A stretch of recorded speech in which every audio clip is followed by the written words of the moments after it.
কবরের মধ্যে কিছু কিছু ব্যক্তির লাশ ফেরেশতারা খুঁজে পাবেন না। ফেরেশতারা কবরে আসবেন, আসার পরে দেখবেন যে কিছুক্ষণ আগে যে মাইয়াতকে দাফন করা হলো সে মাইয়াতের লাশ কবরের মধ্যে খুঁজে পাচ্ছেন না।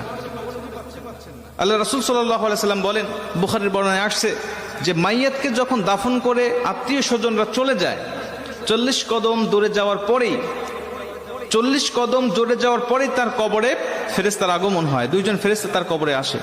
বুখারীর এক বর্ণনায় আসছে, আল্লাহ রাসূল সাল্লাল্লাহু আলাইহি সাল্লাম বলেন, আব্দু ইদা বুদিয়া ফি কবরিহি, যখন কোন বান্দাকে কবরের জগতে রাখা হয় তখন ওই বান্দাকে কবরে রেখে তার আত্মীয় স্বজন পাড়া প্রতিবেশীরা যখন চলে যায়, জুতার আওয়াজ এখনো শোনা যাচ্ছে কবর থেকে, তখনও ওই ফেরেশতারা তার কবরের মধ্যে উপস্থিত হয়ে যায়। ঠিক তখনই যখন কবরের মধ্যে ফেরেশতারা উপস্থিত হয়ে যায়, উপস্থিত হওয়ার পরে কিছু কিছু কবরে এসে দেখবেন যে কবরের মধ্যে লাশ খুঁজে পাওয়া যাচ্ছে না। ফেরেশতারা ডাক দিয়ে বলবেন, কি ব্যাপার? কিছুক্ষণ আগে একজন ব্যক্তির লাশ রাখা হলো, লাশটা গেল কোথায়?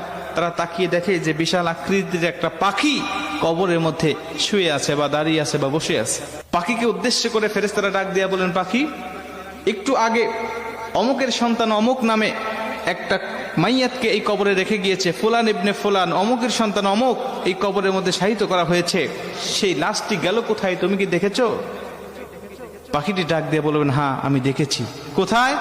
বললেন, সে আমার ডানার তলে ঘুমাচ্ছে, আরামের ঘুম, প্রশান্তির ঘুম দিয়েছে, আমি তাকে কবর থেকে জাগ্রত করব না।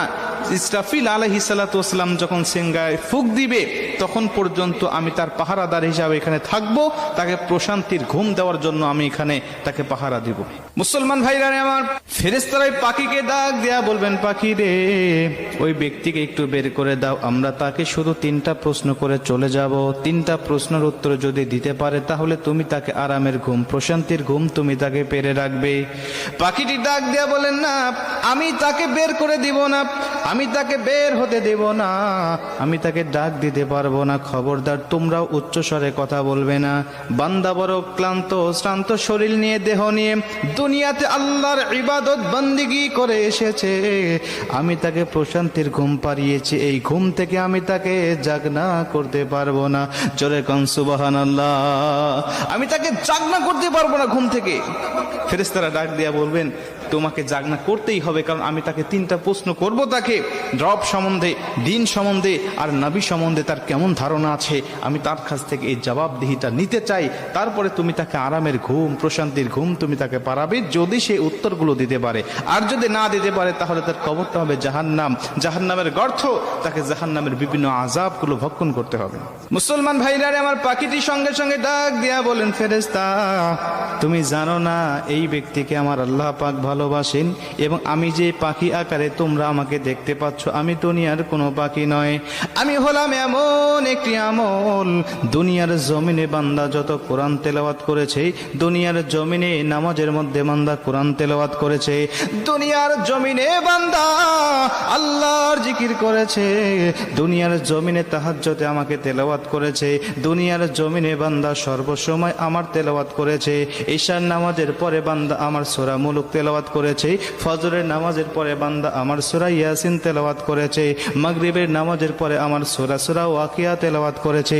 বিভিন্ন সময় সে আমাকে নিয়ে পড়েছিল, আমি কোরআন দিয়ে পারিবারিক জীবন, সামাজিক জীবন, রাষ্ট্রীয় জীবন সে পরিচালনা করেছে।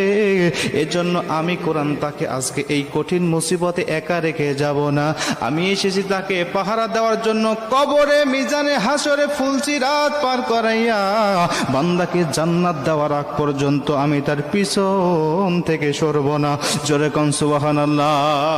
আমি তার পিছন থেকে যাব না, আমি কঠিন মুসিবতে তাকে একা ফেলে রেখে যাব না। তুমি চলে যাও, তার কাছ থেকে তোমার উত্তর নিতে হবে না। তিনি ডাক দিয়া বলবেন, না, উত্তর দিতেই হবে, বের করে দাও। বলছেন, তোমার যদি সাধ্য থাকে তাহলে তুমি আমার ডানার তল থেকে তাকে বের করে নাও। ফেরেশতারা তার ডানার তলে খুঁজবেন, তন্ন তন্ন করে খুঁজবেন। হাদিস শরীফের মধ্যে আসছে, কিন্তু লাশটি খুঁজে পাবেন না তারা। মুসলমান ভাইরা আমার, ফেরেশতারা আল্লাহকে ডাক দিয়ে বলে, মালিক, অমুকের সন্তান অমুককে এই কবরের মধ্যে কিছুক্ষণ আগে রেখে গিয়েছিল তার আত্মীয় স্বজন, কিন্তু এখন তো তার কবরে তাকে পাই না, কেন, কোথায় গেল, আপনি আমাদেরকে বলেন। আমার আল্লাহ পাক ডাক দেয়া বলবেন, ফেরেশতা আমার, সমস্ত ব্যক্তিদের কবরে তোমরা সওয়াল জবাব নিতে পারবে, সমস্ত কবরবাসীর কবরে গিয়ে তোমরা